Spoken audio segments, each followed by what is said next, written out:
여러분, 세상 사람들은 흔히 종교를 이야기할 때 이렇게 말합니다.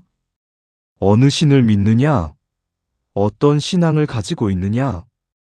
그래서 대부분의 사람들은 종교라고 하면 당연히 인간이 신을 믿고 섬기는 것이라고 생각합니다. 그런데 초기 불교 경전을 보면 아주 독특한 장면이 나옵니다. 사람이 신을 믿는 것이 아니라 오히려 신들이 부처님께 귀의하고 부처님의 제자들에게 법을 듣는 장면이 나타나는 것입니다. 초심자들은 이 말을 들으면 놀랍니다.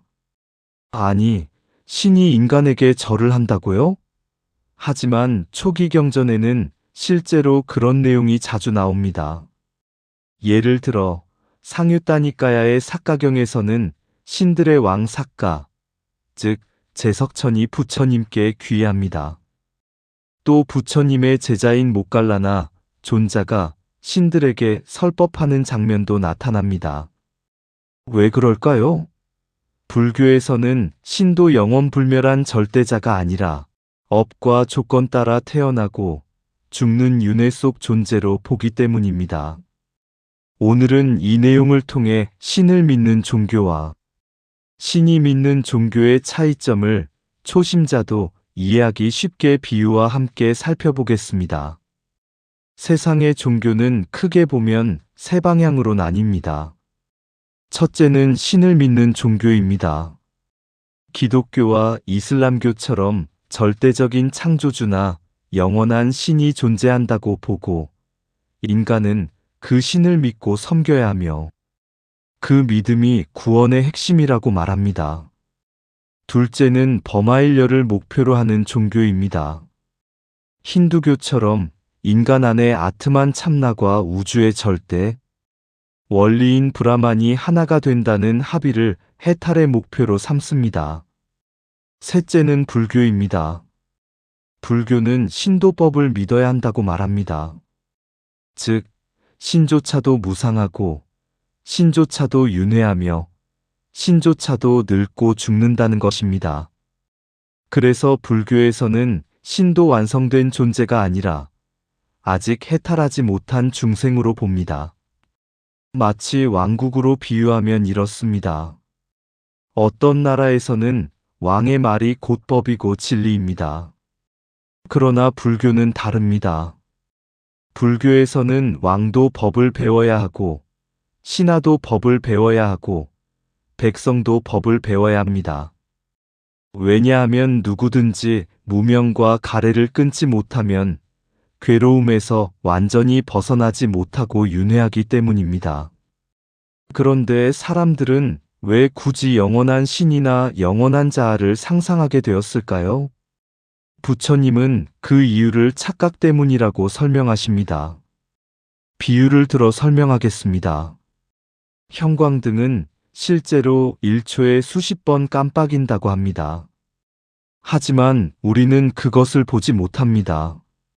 그냥 하나의 빛이 계속 이어지는 것처럼 느낍니다. 마음도 마찬가지입니다. 보는 마음, 듣는 마음, 냄새 맡는 마음, 맛보는 마음, 감촉하는 마음, 생각하는 마음이 순간순간 생겼다가 사라지는데 우리는 그것을 하나로 연결되고 고정된 나라고 착각합니다. 그래서 사람들은 말합니다. 나는 어제도 나였고 오늘도 나이고 내일도 같은 나다. 하지만 부처님은 그것은 이어져 보일 뿐 실제로는 찰나마다 생멸하는 과정이라고 말씀하십니다. 마치 강물을 멀리서 보면 하나로 이어진 강처럼 보이지만 실제로는 뒤에 오는 물이 앞에 물을 밀어내기에 한순간도 같은 물이 아니듯이 말입니다. 우리는 무상을 머리로는 압니다. 세월이 빠르다. 벌써 1년이 갔다. 그런데 왜 늘 지나간 뒤에야 느낄까요? 찰나찰나 변하는 것을 직접 보지 못하기 때문입니다. 그래서 초기 불교 수행에서는 사띠와 삼매를 중요하게 말합니다. 마음이 고요해지면 이어진 것처럼 보였던 몸과 마음이 실제로는 계속 생멸하는 과정임을 조금씩 보게 됩니다. 그리고 그때 영원한 자아라는 믿음이 서서히 약해지기 시작합니다. 이처럼 찰나마다 변하는 흐름을 보지 못하고 계속 이어지는 하나에 나가 있다는 착각은 단순히 개인의 마음에서 그치지 않았습니다. 인도의 오래된 종교와 철학에서는 이 영원한 나를 우주의 절대 원리와 연결하여 설명하기 시작했습니다. 이제 영원한 나를 말하는 종교와 무아를 강조하는 불교의 차이를 살펴보겠습니다. 기독교 이슬람교는 영원한 신에게 의지하는 길이고, 힌두교는 영원한 자아와 절대자와의 합의를 추구하는 길입니다. 그러나 초기 불교는 이러한 영원한 존재에 집착하는 길 자체가 괴로움의 원인이라고 보았습니다. 힌두교의 우파니사드에서는 그것은 바로 너다 아트마는 브라흐만이다라고 말합니다. 이 말의 뜻은 우주의 절대 원리와 나의 참된 자아가 본래 하나라는 것입니다. 즉, 우리 안에는 변하지 않는 영원한 실체가 있으며 해탈이란 그 절대자와 내가 하나임을 깨닫는 것이라고 설명합니다. 그래서 후대의 일부 종교나 일부 불교 사상에서는 내 안에 신이 있다. 내가 곧 절대자다. 본래 내가 부처다. 부처와 내가 하나다와 같은 표현도 나타나게 됩니다.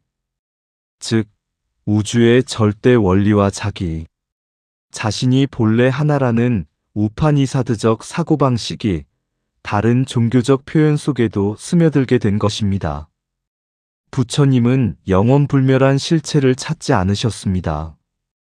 오히려 몸도 조건 따라 생기고, 느낌도 조건 따라 생기고, 생각도 조건 따라 생긴다고 보셨습니다.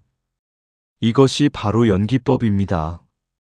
이것이 있으므로 저것이 있고, 이것이 사라짐으로 저것이 사라진다는 것입니다. 그래서 불교는 영원히 존재한다에도 집착하지 않고, 죽으면 완전히 끝난다에도 집착하지 않습니다. 부처님은 영원론과 단멸론, 양극단을 모두 경계하셨습니다. 왜냐하면 사람들은 있다라고 하면 영원한 자아를 붙잡고 없다라고 하면 허무주의로 빠지기 쉽기 때문입니다.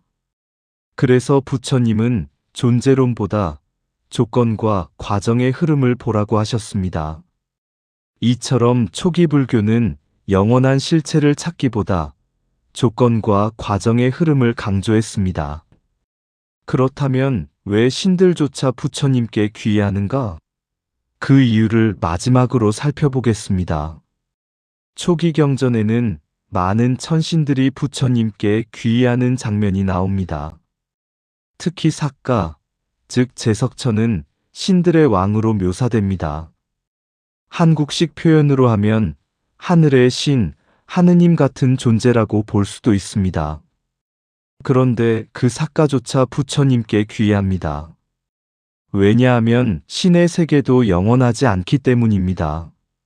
천상에 태어나도 복이 다하면 다시 육도 윤회를 합니다. 그러므로 불교에서 중요한 것은 어느 세계에 태어났는가가 아니라 윤회 자체를 끝냈는가입니다. 아라한이 신들보다 높게 여겨지는 이유는 권세가 커서가 아닙니다. 윤회의 뿌리인 탐욕성 내머리 석음을 완전히 끊었기 때문입니다. 반면 천신이나 하느님은 아직 복덕이 남아 천상에 태어난 존재일 뿐 여전히 윤회를 벗어나지 못한 중생입니다. 그래서 초기 불교에서는 신도 결국 법 앞에서는 배우는 존재입니다. 이제 정리해 보겠습니다. 세상에는 신을 믿는 종교가 있습니다. 기독교와 이슬람교처럼 인간이 영원한 신, 곧 유일신을 믿고 그 신에게 의지해 구원을 얻으려는 길입니다. 또 힌두교처럼 아트만과 브라만이 하나가 된다는 범하일려를 해탈의 목표로 삼는 길도 있습니다. 하지만 불교는 이와 다릅니다. 불교는 신조차도 법을 믿어야 하는 종교, 곧 신이 믿는 종교입니다. 신을 믿는 종교는 영원한 신과 영원한 자아를 찾으려 하지만 초기 불교는 신조차도 무상하며 조건 따라 존재하는 윤회 속 중생이라고 봅니다. 또한 영원한 실체를 해탈의 목표로 삼지만 그런 실체는 없으며 오히려 그것에 집착하는 것이 괴로움의 원인이라고 가르쳤습니다. 불교가 강조하는 것은 훨씬 단순합니다. 지금 이 순간 몸과 마음이 어떻게 변하고 있는지를 있는 그대로 보는 것입니다. 생각도 변하고, 감정도 변하고, 몸도 늙어가고, 관계도 달라집니다. 그런데 우리는 그것을 하나의 고정된 나라고 착각하며 집착합니다. 바로 그 집착이 괴로움의 근본 원인입니다. 불교에서는 이 괴로움의 뿌리를 탐욕성 내머리 석음이라고 설명합니다. 더 가지려는 마음, 미워하는 마음, 사실을 거꾸로 보는 전도된 마음이 윤회의 고통을 이어가게 만듭니다. 따라서 수행의 목적은 몸과 마음이 찰나마다 변하는 과정을 통찰하면서 탐진치를 완전히 뿌리 뽑아 윤회를 끝내는 것입니다. 이것이 바로 신을 믿는 종교와 신이 믿는 종교의 차이이며 불교가 우리에게 전하는 가장 중요한 교훈입니다. 모든 분이 모든 고통에서 벗어나 행복하시고 평안하시기를 바랍니다. 다음 시간에 뵙겠습니다.